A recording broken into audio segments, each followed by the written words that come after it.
and welcome to BBC London News with me, Riz Latif.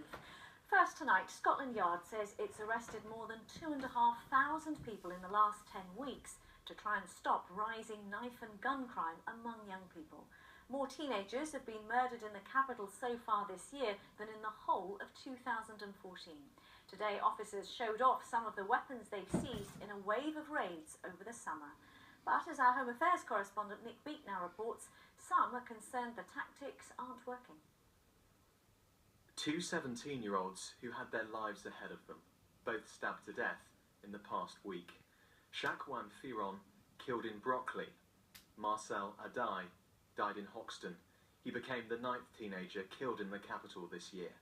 There can be no possible reason for having a knife like that in London. So these are in people's houses. At City Hall today, as they debated a recent rise in knife crime, the Met revealed how it had been targeting London's gangs over the past 10 weeks in an operation called Teal. More than 2,700 people were arrested, 63 firearms were seized, and more than 500 knives recovered. I came from the streets myself. I was heavily involved in gang activity, but I wasn't at the forefront. I was more behind the scenes. Duro Oye now helps other young Londoners turn their lives round, but he feels the police are not tackling gang crime the right way. A lot of young people that are actually involved in serious youth violence are not afraid of the police anymore.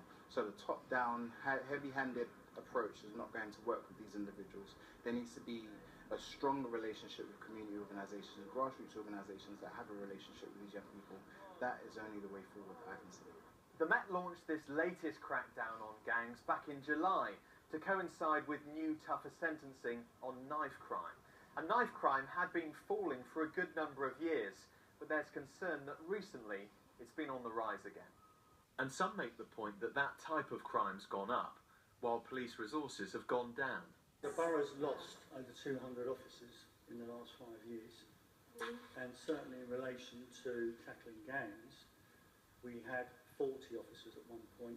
We are now down to 6 officers who are involved proactively on the borough at the moment in tackling gangs. There will be, hopefully, over the sort of coming weeks, a sort of noticeable change in terms of those numbers.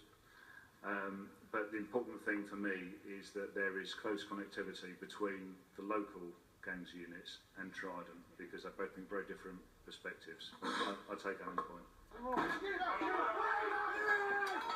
But as they use tough measures to curb this rise, police and politicians need to keep communities on side. Nick Beak, BBC London News.